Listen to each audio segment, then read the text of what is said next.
오촌TV 1437회 이희소는 과연 미국이 죽였는가? 두 번째 시간.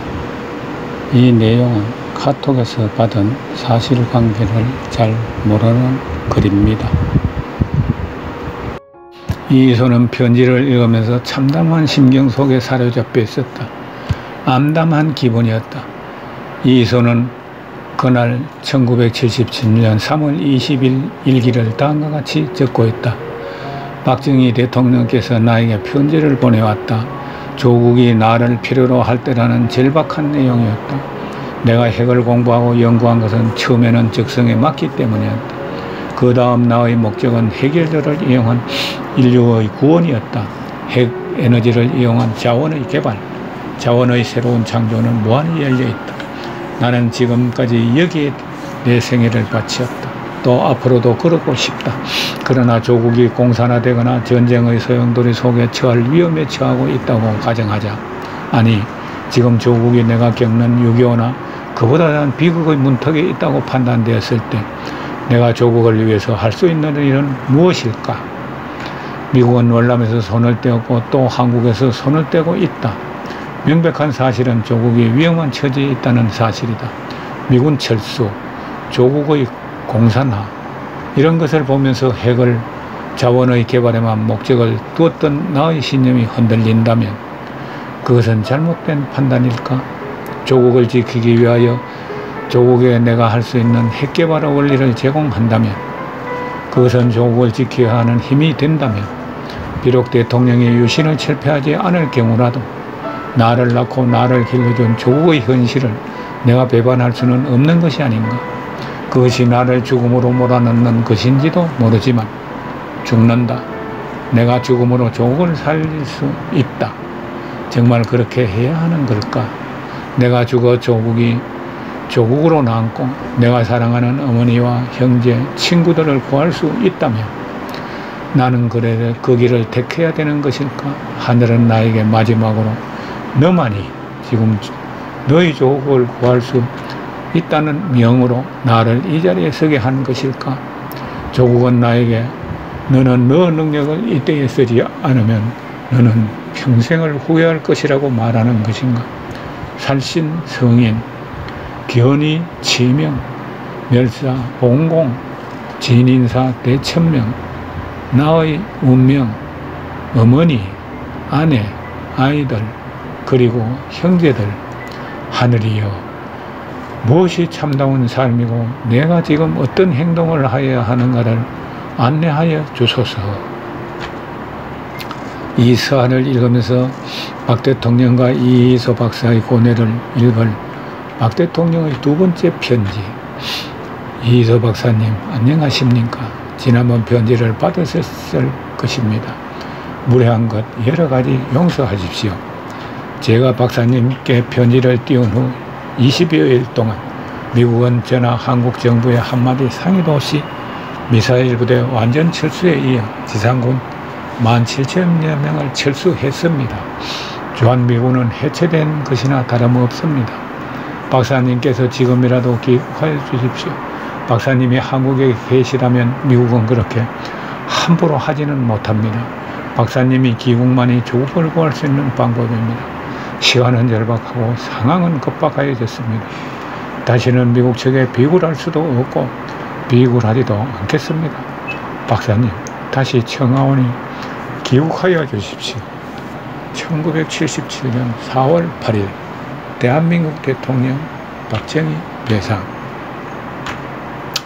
이희소는 하얗게 밤을 새웠다.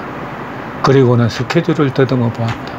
4월 8일 하버드 대학 특강, 5월 20일 동경제대 학술회의 참가 등이 있었다.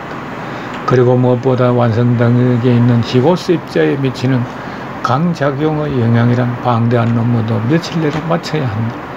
이희소는 광적으로 논문에 매달렸다. 이 논문은 특히 듀몬의 중요성을 강조하고 키크세크와의 관계를 명쾌하게 논리적으로 전개한 논문이다. 4월 25일 탈고를 끝낸 이희소는 홀가분한 기분으로 하버드 대학에서 특강을 끝냈다. 그리고 그는 조용한 마음으로 5월의 동경대학에 있을 학술회 회의를 기다렸다. 1977년 5월 15일 이희소는 시카고 변두리에서 외과의 개업을 하고 있는 김 박사를 찾아갔다. 이희소는 김 박사에게 사실은 인원을 드릴 것이 있습니다. 이희소는 김 박사에게 솔직히 그동안의 상황을 털어놓았다. 그리고는 조국의 현실과 북한이 가지고 있는 미사일의 성능까지 설명했다. 북한은 소련에서 수입한 사정거리 50km가 되는 미사일을 자체적으로 보유하고 있었다. 50km라면 휴전에서 서울은 물론 수원, 인천까지 미치는 거리다. 휴전지선에서 한강다리 전부를 파괴하는 데 걸리는 시간은 1분이다. 그럴 경우 무기가 없거나 상당히 못 미치는 무기를 가지고 덤빈다는 것은 계란으로 바위를 치는 것과 다름이 없다. 미군은 한국에서 철수를 이미 시작했고 다시 미국에 사정하고 액을 하는 것은 한국 정부로서도 할 일이 아니며 이런 꼴을 이어서도 보고 싶지 않다.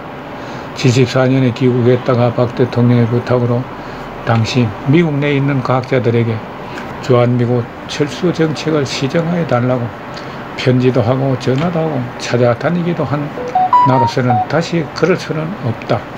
이희소는 대강 이런 설명을 하고 투명용지에 쓴 서류를 내밀었다. 가로 10cm, 세로 4cm 정도로 밀봉이 되어 있는 문서였다. 그건 이희소가 따로 정리한 것을 다시 50분의 1로 축소하여 만든 정밀하고 치밀한 계산서였다. 이것을 다리 뼈 속에 넣어 주시오. 건강에나 몸에는 지장이 없겠지요. 얼마 동안은 지장이 없겠습니다만 박사님이 완벽하게 처리해 주십시오. 김 박사는 침통하게 이희소를 바라보았다. 김 박사가 만류한다고 이희소가 자기의 결심을 포기할 것 같지 않았다. 그리고 자기를 찾아온 것도 평소부터 믿었기 때문에 생각되었다. 무엇보다 이희소가 한국인이라는 자부심이 항상 교포사회에는 긍지와 자랑이었다.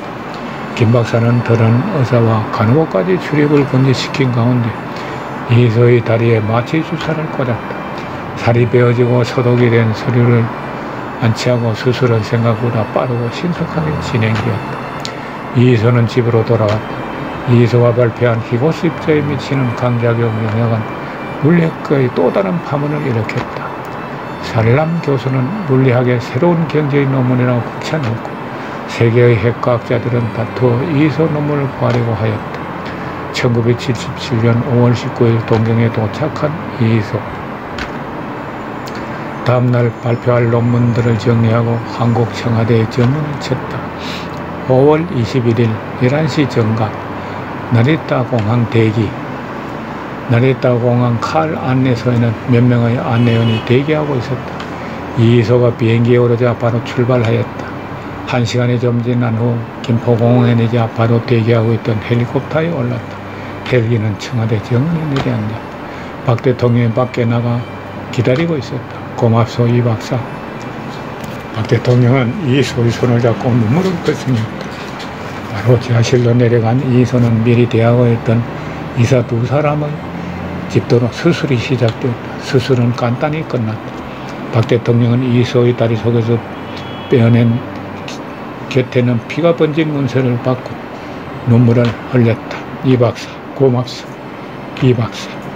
박 대통령은 그 피가 묻어있는 밀봉된 문서를 얼굴에 갖다 대고 다시 눈물을 글썽거렸다. 이희소는 바로 헬기를 탔고 또 지체 없이 비행기에 올랐다. 다음날 이희소는 동경제대에서 아무런 일이 없었던 듯이 강의를 했다. 1977년 5월 27일 미국에 돌아온 이희소는 매사에 더 적극성을 보였다. 연구소에서도 역할도 더욱 활발했고 대학에서 강의도 가장 충실한 교수로서 그는 미국 과학계에서 가장 능력있고 존경받는 인물로 공인이 되어 있었다. 가정에서도 그를 더욱 철저하게 아내 마리안느 아들, 천, 딸, 아내에게 정성을 다했다.